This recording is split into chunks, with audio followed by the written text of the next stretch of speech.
Salut à tous, je suis Merima Elstrom, j'espère que vous allez bien. Je suis ravie de vous retrouver aujourd'hui pour cette nouvelle vidéo sur un de mes projets d'écriture dans laquelle je vous parle d'un recueil de nouvelles sur le thème du sacrifice. C'est parti!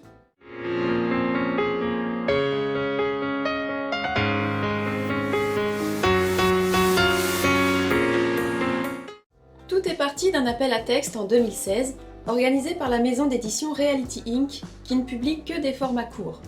Le thème était tous aux abris, et ils attendaient de l'originalité de la part des auteurs, c'est-à-dire qu'ils espéraient autre chose que du post-apocalyptique et consort. En gros, il fallait que notre texte parle de ce qui se passe juste après un événement vécu comme une catastrophe. Je me suis foirée, mon texte n'a pas été retenu. Pas parce qu'il était mauvais, même s'il a besoin d'amélioration, mais il ne collait pas totalement au thème. Et puis, comme de bien entendu, je suis partie dans de la fantaisie, ça rajoute une difficulté supplémentaire, et je débutais plus ou moins dans les appels à texte en plus. Ceci explique cela. Mais cette expérience m'a grandement aidée, même si malheureusement l'éditeur n'a pas pris le temps de faire un retour des textes refusés par manque de temps. Depuis, j'ai participé à de nombreux autres appels à texte, j'ai donc moult tapuscrits sur mon ordinateur qui dorment en attendant d'être révélés au grand jour. J'ai donc décidé depuis quelques mois de reprendre plusieurs de ces écrits qui n'ont pas été sélectionnés, pour diverses raisons, de les retravailler, voire de les réécrire et de les publier ensemble dans un recueil. Parce que je me suis rendu compte qu'ils ont tous un thème en commun, le sacrifice. Commençons par les bases. Le sacrifice, qu'est-ce que c'est? Le Larousse nous dit « offrande à une divinité et en particulier immolation de victimes ». Sympa. Effort volontairement produit, peine volontairement acceptée, dans un dessein religieux d'expiation ou d'intercession. Chouette! Renoncement volontaire à quelque chose, perte qu'on accepte, privation, en particulier sur le plan financier. Quel régal! Je compléterai avec l'étymologie du mot sacrifice qui vient du latin sacrificium, sacer facere, fait de rendre sacré.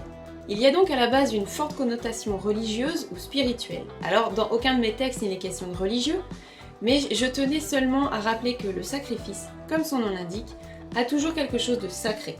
C'est pourquoi l'émotion, ou les émotions même, sont toujours au rendez-vous. On peut donc traiter de différentes formes de sacrifice. Effectivement, une offrande à une divinité pour espérer apaiser sa colère et faire une bonne année par exemple.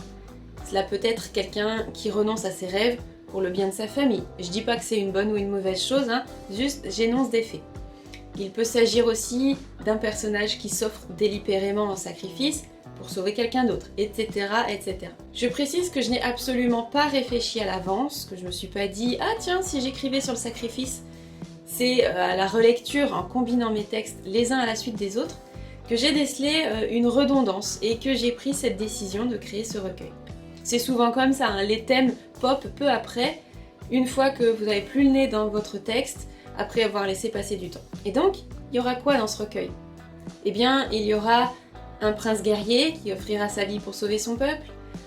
Il y aura une sirène qui choisira de sacrifier une chose qui aurait pu être merveilleuse pour une autre, tout aussi grandiose. Il y aura une jeune lady qui sacrifiera l'amour de sa vie, acceptera un mariage arrangé pour le bien de son pays. Un jeune homme qui choisira de sacrifier l'être qui compte le plus pour lui afin de rester en vie. Il y aura aussi une mère qui donnera sa vie pour sauver ses enfants. Et bien d'autres histoires diverses et variées que je dois écrire ou réécrire. Je ne peux pas vous donner de date précise pour la sortie de ce recueil, ce qui est certain c'est que ce ne sera pas avant l'année prochaine, 2021, car je suis encore et toujours dans les corrections de la meute. Et vous, est-ce que vous réfléchissez à un ou plusieurs thèmes avant l'écriture? Est-ce que c'est l'idée d'un thème qui vous tient à cœur et qui vous pousse à écrire? Ou bien, comme dans ce cas précis, c'est une fois l'écriture terminée, ou en cours d'écriture parfois, un thème vous saute aux yeux?